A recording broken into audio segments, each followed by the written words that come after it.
Resistance क्या होता है और ये कैसे काम करता है। तो सबसे पहले आप यहाँ पर इसका बेसिक फंडामेंटल थोड़ा समझ लीजिए। मान लो कि अभी मार्केट यहाँ कहीं आसपास में चल रहा है और मार्केट ऊपर की तरफ जाना स्टार्ट किया। अब यहाँ पे क्या हो रहा है, मार्केट फिर से यहाँ से नीचे आया और फिर ऊपर की तरफ जब गया तो इसी पर्टिकुलर लेवल से मार्केट फिर क्या कर रहा है, नीचे की तरफ गिर रहा है। तो अगर दो बार ऐसा होता है तो इस वाले लेवल को हम लोग क्या बोलते हैं, रेजिस्टेंस लेवल बोलते हैं। जैसे यहाँ पे मार्केट ने रेजिस्टेंस लिया और यहाँ से मार्केट नीचे की तरफ आ गया, फिर धीरे धीरे करके ऊपर की तरफ गया, लेकिन इसी लेवल पे आकर के फिर से मार्केट क्या कर रहा है, रिजेक्शन ले रहा है और नीचे की तरफ गिर रहा है। तो इसको हम लोग क्या बोलेंगे, रेजिस्टेंस लाइन बोलेंगे। जितनी बार भी मार्केट यहाँ आसपास आएगा तो हमारे लिए रेजिस्टेंस की तरह काम करेगा एंड हम लोग यहाँ पे एक्सपेक्ट करेंगे कि मार्केट यहाँ से मार्केट नीचे की तरफ जा सकता है। तो यहाँ पे रेजिस्टेंस हम लोग इसको बोलेंगे। रेजिस्टेंस हम लोग क्यों बोलेंगे, यहाँ पे कौन बैठे हुए हैं जो मार्केट को नीचे की तरफ ढकेल रहे हैं, तो यहाँ पे जो है वो सेलर्स बैठे हुए हैं। ठीक है, तो यहाँ पे सेलर्स बैठे हुए हैं जो कि मार्केट के प्राइस को नीचे की तरफ ढकेल रहे हैं। अब यहाँ सेकंड केस समझिएगा, अगर मान लो मार्केट यहाँ आसपास में चल रहा है और नीचे की तरफ गिर रहा है, इस पर्टिकुलर लेवल पे आने के बाद फिर से वापस की तरफ उठ गया और फिर से अगर मार्केट नीचे की तरफ आता है और इसी लेवल पर आकर के फिर से मार्केट ऊपर उठ जाता है, तो इस पर्टिकुलर लाइन को हम लोग क्या बोलेंगे, सपोर्ट लाइन बोलेंगे। क्यों, यहाँ पर आप देख सकते हो यहाँ पे सपोर्ट लिया मार्केट ने, यहाँ पे सपोर्ट लिया और प्राइस ऊपर की तरफ जा रहा है, तो इस लाइन को हम लोग सपोर्ट लाइन बोलेंगे। ये दो बार या उससे अधिक बार यहाँ पे हो सकता है, मतलब दो बार अगर सेम लेवल पर आकर के मार्केट ऊपर की तरफ रिजेक्शन ले रहा है, ऊपर की तरफ बुलिश हो रहा है, तो इस लेवल को हम लोग सपोर्ट लेवल बोलेंगे। अब इसको हम लोग सपोर्ट क्यों बोलेंगे, यहाँ पे क्या हो रहा है, तो इस चीज को समझना है। यहाँ पे बायर्स हैं, ठीक है, जो कि इसके प्राइस को ऊपर की तरफ ढकेल रहे हैं। तो यहाँ पे कौन थे, सेलर्स थे। यहाँ पे कौन बैठे हुए हैं, बायर्स बैठे हुए हैं। बायर्स अगर ज्यादा बढ़ जाते हैं तो प्राइस ऊपर की तरफ जाता है और सेलर्स अगर ज्यादा बढ़ जाते हैं तो प्राइस नीचे की तरफ आता है। लेकिन ऐसा नहीं है कि मार्केट इस लेवल को ब्रेक नहीं कर सकता। अगर इस लेवल को ब्रेक करता है तो फिर प्राइस ऊपर की तरफ चला जाएगा और यही रेजिस्टेंस लेवल फिर मार्केट के लिए सपोर्ट की तरह काम करेगा। मतलब ऊपर जाने के बाद अगर फिर से मार्केट यहाँ आसपास आता है तो ये सपोर्ट की तरह काम करेगा और फिर से प्राइस को ऊपर की तरफ ले जा सकता है। तो इस तरह से ये रेजिस्टेंस काम करता है। सिमिलरली अगर यहाँ पे सपोर्ट की तरफ आता है और इस सपोर्ट लेवल को ब्रेक कर देता है तो नीचे की तरफ ब्रेक करते ही मार्केट नीचे आ जाएगा और यही सपोर्ट जो था पहले अब रेजिस्टेंस की तरह काम करेगा। अगर प्राइस इसके ऊपर जाता है, यहाँ पे आता है, तो हम लोग मान करके चलेंगे कि यहाँ से फिर से रेजिस्टेंस आ सकता है और प्राइस नीचे की तरफ टूट सकता है। तो आई होप आपको ये बेसिक फंडामेंटल समझ में आ गया होगा। अब यहाँ पे डिमांड और सप्लाई की वजह से भी होता है। यहाँ पे बहुत ज्यादा सप्लाई हो जाता है, यानी कि सेलर्स आ जाते हैं, सो दैट प्राइस नीचे आता है। यहाँ पे डिमांड बहुत ज्यादा बढ़ जाता है, बायर्स बहुत ज्यादा आ जाते हैं, सो दैट यहाँ से इसका प्राइस ऊपर की तरफ चलने लग जाता है। अब यहाँ पे समझना, अगर ये रेजिस्टेंस लेवल ब्रेक हो जाता है तो ऊपर की तरफ मार्केट निकल गया। अब हम लोग क्या करेंगे, रेजिस्टेंस ऊपर की तरफ भी ऐसे एक नया रेजिस्टेंस बनाएंगे, जो कि पहले वाला जो रेजिस्टेंस था R1 था और पहले वाला जो सपोर्ट था वो S1 था। अगर प्राइस टूट गया तो नीचे की तरफ एक और कहीं ना कहीं सपोर्ट बन रहा होगा, जो कि चार्ट के ऊपर हम लोग देखेंगे।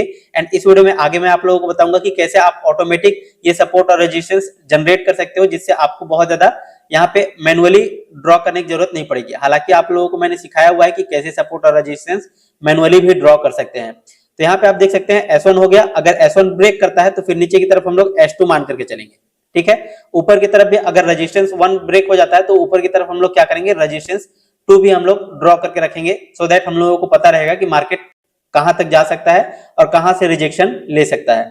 तो आई होप आपको ये बेसिक फंडामेंटल समझ में आ गया होगा। अब एक चीज और समझना, मान लो कि ये हमारा रेजिस्टेंस है R1 और नीचे की तरफ ये हमारा सपोर्ट है S1, राइट। मार्केट यहाँ कहीं आसपास में चल रहा है, ऊपर की तरफ गया, नीचे की तरफ आया और यहाँ से क्या कर रहा है, सपोर्ट ले रहा है, ऊपर से ये रेजिस्टेंस ले रहा है, ठीक है। अगर मान लो रेजिस्टेंस ब्रेक कर देता है तो फिर मार्केट कहाँ जाएगा, अपने दूसरे वाले रेजिस्टेंस के ऊपर, ठीक है।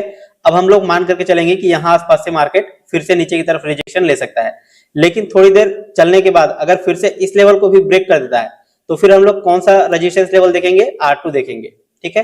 तो इस तरह से मार्केट के अंदर हम लोग सपोर्ट और रेजिस्टेंस देखेंगे। अब यहाँ पे अगर नीचे की तरफ देखेंगे तो अगर मान लो ये वाला सपोर्ट ब्रेक हो जाता है तो फिर हमारा यहाँ पे S2 हो जाएगा, ठीक है, और मार्केट यहाँ तक गिर सकता है, ये हम लोग उम्मीद करके चलेंगे, ठीक है। इस तरह से हम लोग काम करेंगे। अब मान लो फिर से ऊपर जाते जाते फिर से अगर ये वाला लेवल ब्रेक हो जाता है तो हम लोग फिर यहाँ पे S3 ड्रॉ करेंगे। तो ये चीज आपको खुद से ड्रॉ नहीं करना है, आपको ऑटोमेटिक मिल जाएगा ये ड्रॉ किया हुआ। तो वो कहां से मिलेगा, अब हम लोग इसको समझते हैं, राइट। तो आई होप यहाँ तक आप लोगों को सब कुछ समझ में आ गया होगा। अब हम लोग यहाँ पे चार्ट को एनेबल कर लेते हैं। अब हम लोग लाइव मार्केट के अंदर देखते हैं कि कैसे ये मार्केट के अंदर काम करता है। अभी आप यहाँ पर देख सकते हो मार्केट चल रहा है करेंटली।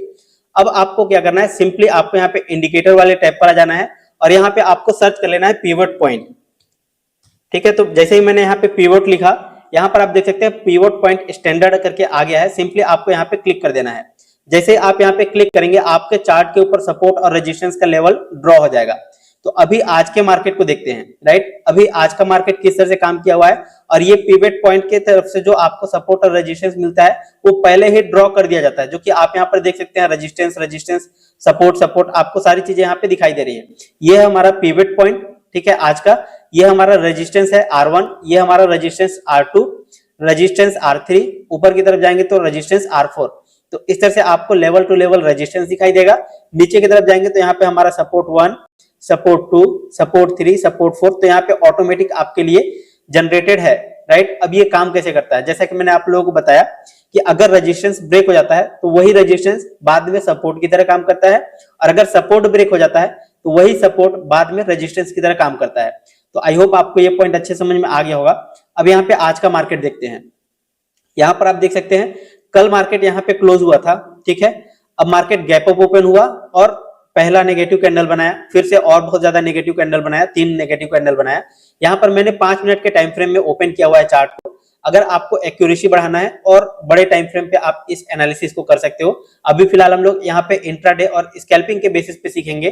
तो इंट्राडे अगर आप करने जा रहे हो तो 5 मिनट से 15 मिनट का टाइम फ्रेम सिलेक्ट कर लेना। अगर आप स्कैल्पिंग कर रहे हो तो आप थोड़ा सा और कम टाइम फ्रेम को यूज कर सकते हो। अगर आप डेली बेसिस पे कर रहे हो, अगर आप स्विंग ट्रेडिंग करोगे या फिर होल्ड करोगे अपने पोजीशन को, तो आप टाइम फ्रेम को बढ़ा सकते हो 30 मिनट का आसपास, ठीक है। अब यहाँ पे देखो आज के दिन में मार्केट क्या हुआ। पहले मार्केट गिरा, जब ऊपर की तरफ उठा तो ये वाला रेजिस्टेंस था हमारा, ठीक है। रेजिस्टेंस ब्रेक हुआ, रेजिस्टेंस ब्रेक हुआ तो यहाँ पे आप देखो क्या हुआ, ठीक है। यहाँ से मार्केट नीचे आया, ये हमारा था रेजिस्टेंस R1। अब मार्केट क्या किया, वापस ऊपर की तरफ गया और रेजिस्टेंस को क्या किया, फेस किया।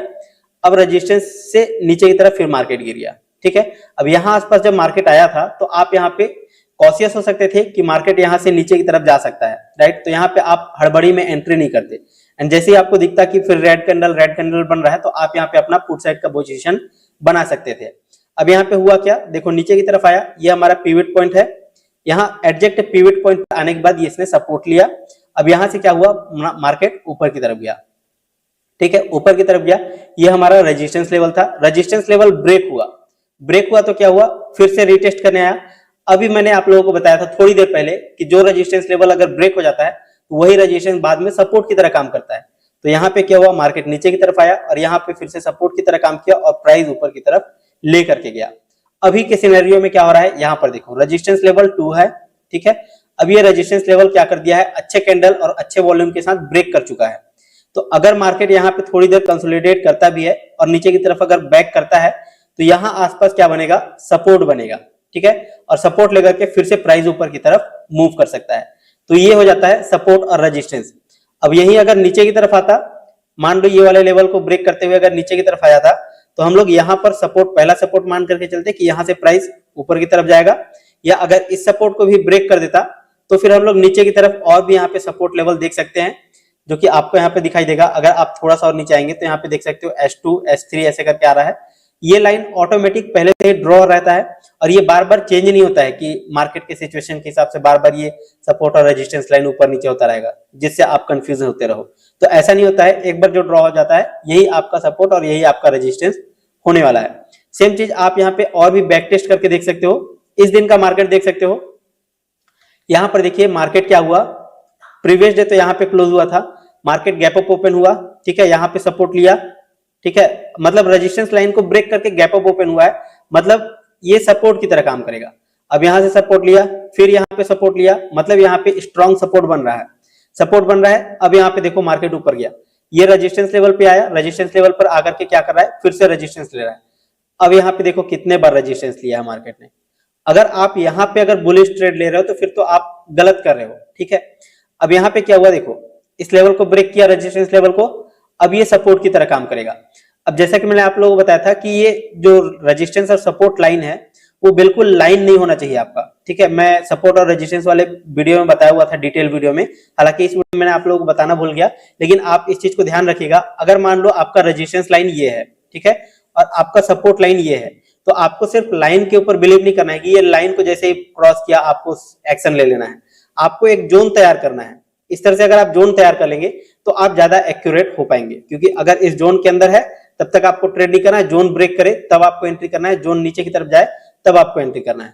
तो आपको सपोर्ट और रेजिस्टेंस लाइन पे काम नहीं करना है बल्कि जोन पे काम करना है।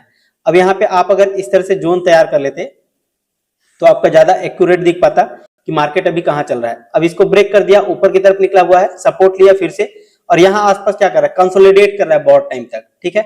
अब यहाँ पे मार्केट क्लोज हो गया, मतलब पूरे दिन क्या किया, ये साइडवेज रहा। तो साइडवेज मार्केट में उतना ज्यादा अच्छे से काम नहीं करेगा।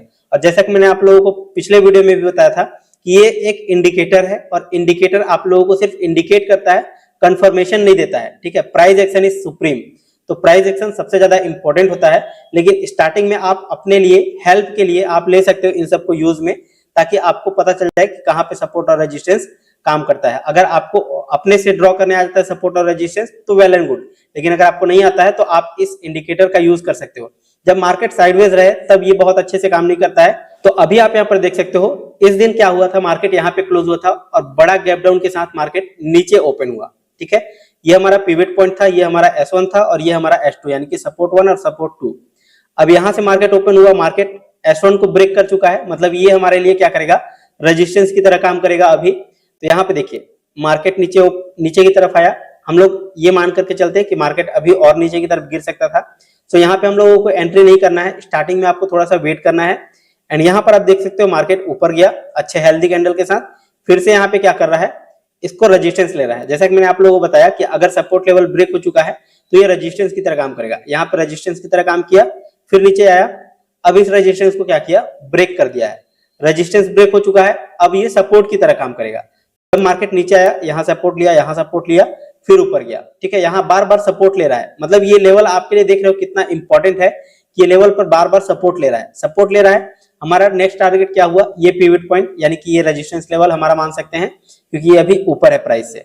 यहाँ पर देख सकते हो मार्केट ने यहाँ तक गया, ठीक है, यहाँ पे लिया, यहाँ पे लिया। अब ये हमारा पहला टारगेट कंप्लीट कराया। अब फिर ये क्या कर रहा है, रेजिस्टेंस है, रेजिस्टेंस ब्रेक हो चुका है, यहाँ पे थोड़ा सा ट्रैप किया है, और कुछ बार आपका ट्रैप भी होगा, ठीक है। ऐसा नहीं कि 100% ये वर्क करेगा और 100% टाइम आप सही रहोगे, तो कई बार आपका ट्रैप भी होगा। लेकिन यहाँ पर आप देख सकते हो ये लेवल किस तरह से काम करता है और कितना अच्छी तरीके से काम करता है। अब यहाँ पे नीचे की तरफ ब्रेक कर दिया है, ये पिवट पॉइंट फिर से क्या कर रहा है, रेजिस्टेंस की तरह काम कर रहा है। यहाँ रेजिस्टेंस लिया, फिर से यहाँ रेजिस्टेंस बन रहा था, लेकिन इस रेजिस्टेंस लाइन को ब्रेक किया हेल्दी कैंडल के साथ। सो यहाँ पे ब्रेक हो रहा है तो क्या होगा, आपका फिर से अगला कैंडल ग्रीन बन रहा है, यहाँ आसपास में अपना एंट्री बन जाता। फिर यहाँ पे आप देख सकते हो फिर से अगला लेवल जो ऊपर की तरफ है, ठीक है। तो सारी चीजों को मैं इरेज कर देता हूं। यहां से आप देख सकते हो अगला लेवल यहां तक रेजिस्टेंस 1 तक गया, ठीक है। प्राइस कहां से कहां तक मूवमेंट किया, यहां से लेकर के यहां तक, ठीक है, कंटिन्यूअस आप देख सकते हो। अब रेजिस्टेंस लेवल के आसपास पहुंचा, यहाँ पे फिर से पॉज ले लिया, टाइम पास किया, एंड मार्केट क्लोज हुआ। फिर अगले दिन मार्केट ओपन हुआ, तो मार्केट फिर से क्या हुआ, गैप अप ओपन हुआ, जो कि आप यहाँ पर देख सकते हो। तो इस तरह से आप इसको बैक टेस्ट कर सकते हो, खुद से एनालिसिस कर सकते हो। बाकी आपको लगाना कैसे है, सेटिंग वगैरह आप अगर चेंज करना चाहते हो तो आप यहाँ से पिवट पॉइंट का सेटिंग चेंज कर सकते हो। सिंपली आप यहाँ पे क्लिक करोगे एंड यहाँ पे आप नंबर ऑफ पॉइंट्स ब्लैक को आप चेंज कर सकते हो। हालांकि इसी बाय डिफॉल्ट सेटिंग को ही मैं रहने देता हूँ और इसी सेटिंग के ऊपर मैं काम करता हूँ। तो आप इस सेटिंग को ही रहने देंगे या फिर आप खुद से भी चेंज कर सकते हैं। तो इस तरह से आपको इसको यूज करना है। पिवट पॉइंट आपको सपोर्ट और रेजिस्टेंस ऑटोमेटिक जनरेट करके दे देगा। एंड यहाँ पे बैक साइड में आप जाएंगे तो बैक टेस्ट भी आप करके देख सकते हैं ये पर्टिकुलर लेवल किस तरह से काम करते हैं, ठीक है। जहां जहां पे मार्केट आपका सपोर्ट और रेजिस्टेंस बना करके दिया हुआ है वहां पे मार्केट किस तरह से काम करता है। अगर ब्रेक भी करता है तो फिर वहां पे आपको कैसे एक्शन लेना है, ये चीज तो आप लोगों को सपोर्ट और रेजिस्टेंस के कॉन्सेप्ट में समझ में आ गया होगा। आई होप आपको ये वीडियो पसंद आएगा। वीडियो पसंद आए तो डेफिनेटली इस वीडियो को लाइक कीजिएगा। अभी आप यहाँ पर देख सकते हैं आज का मार्केट, ठीक है, लाइव मार्केट यहाँ पे ओपन हुआ है। अब यहाँ ब्रेक कर दिया है रेजिस्टेंस लाइन को, यहाँ पे आसपास आ गया है, यहाँ पर भी ब्रेक करने की कोशिश कर रहा है। तो यहाँ पे ट्रैप हो सकते हैं कुछ लोग, लेकिन ये हमारे लिए क्या कर रहा है, रेजिस्टेंस की तरह काम करेगा। हो सकता है कि यहाँ से फिर से एक मार्केट ऊपर की तरफ अच्छा खासा मूव दे दे। और दोस्तों अगर आप पिवट पॉइंट के साथ साथ अगर सुपर ट्रेंड को भी यूज करेंगे तो ज्यादा बेटर रहेगा। और सुपर ट्रेंड इंडिकेटर को कैसे यूज करना है उसके बारे में मैंने आप लोगों को पिछले वीडियो में बताया हुआ है। तो उस वीडियो का लिंक आपको इसी वीडियो के नीचे डिस्क्रिप्शन में मिल जाएगा, वहां से आप उस वीडियो को भी चेकआउट कर सकते हो कि कैसे सुपर ट्रेंड इंडिकेटर को यूज किया जाता है। अगर आप दोनों को साथ में कंबाइन करके चलोगे तो और भी ज्यादा बेटर रहेगा, क्योंकि उससे आपको पता चलेगा ओवरऑल कि मार्केट का ट्रेंड अभी कैसा चल रहा है।